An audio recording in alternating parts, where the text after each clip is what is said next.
32 पुतलियों के नाम। 1 रत्नमंजरी, 2 चित्रलेखा, 3 चंद्रकला, 4 कामकंदला, 5 लीलावती, 6 रविभामा, 7 कौमुदी, 8 पुष्पवती, 9 मधुमालती, 10 प्रभावती, 11 त्रिलोचना, 12 पद्मावती, 13 कीर्तिमती, 14 सुनैना, 15 सुंदरवती, 16 सत्यवती, 17 विद्यावती, 18 तारावती, 19 रूपरेखा, 20 ज्ञानवती, 21 चंद्रज्योति, 22 अनुरोधवती, 23 धर्मवती, 24 करुणावती, 25 त्रिनेत्री, 26 मृगनयनी, 27 मलयवती, 28 वैदेही, 29 मानवती, 30 जयलक्ष्मी, 31 कौशल्या, 32 रानी रूपवती। पहली पुतली रत्नमंजरी की कहानी। अम्बावती में एक राजा राज्य करता था। वह बड़ा दानी था। उसी राज्य में धर्मसेन नाम का एक और बड़ा राजा हुआ। उसकी 4 रानियां थीं। एक थी ब्राह्मण, दूसरी क्षत्रिय, तीसरी वैश्य और चौथी शूद्र। ब्राह्मणी से एक पुत्र हुआ जिसका नाम ब्राह्मणीत रखा गया। क्षत्राणी से 3 बेटे हुए। एक का नाम शंख, दूसरे का नाम विक्रमादित्य और तीसरे का भर्तृहरि रखा गया। वैश्य से एक लड़का हुआ जिसका नाम चंद्र रखा गया। शूद्राणी से धन्वंतारी हुए। जब वे लड़के बड़े हुए तो ब्राह्मणी का बेटा घर से निकल पड़ा और धारापुर आया।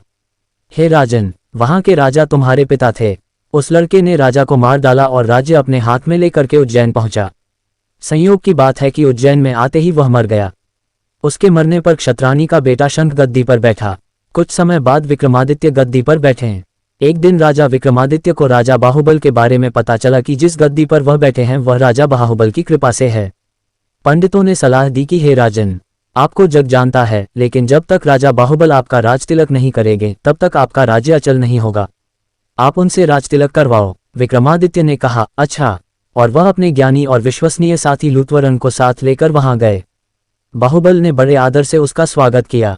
5 दिन बीत गए। लूत्वरन ने विक्रमादित्य को सलाह दी कि जब आप विदा लेंगे तब राजा बाहुबल आपसे कुछ मांगने को कहेंगे।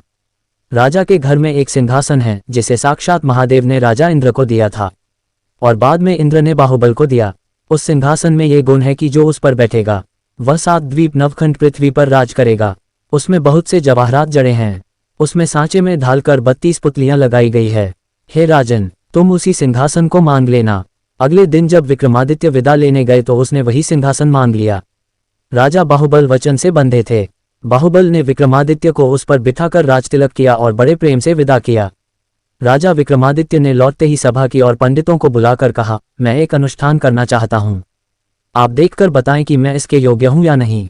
पंडितों ने कहा, आपका प्रताप तीनों लोकों में छाया हुआ है। आपका कोई बैरी नहीं। जो करना हो कीजिए। अपने खानदान के सब लोगों को बुलाए। 1.25 लाख कन्या दान और 1.25 लाख गायें दान कीजिए। ब्राह्मणों को धन दीजिए। जमींदारों का 1 साल का लगान माफ कर दीजिए। इतना कहकर पुतली रत्नमंजरी बोली, हे राजन, आपने अगर कभी ऐसा दान किया है तो सिंहासन पर अवश्य बैठें। पुतली की बात सुनकर राजा भोज निराश हो गए। आज का दिन तो गया, अब तैयारी करो, कल सिंहासन पर बैठेंगे।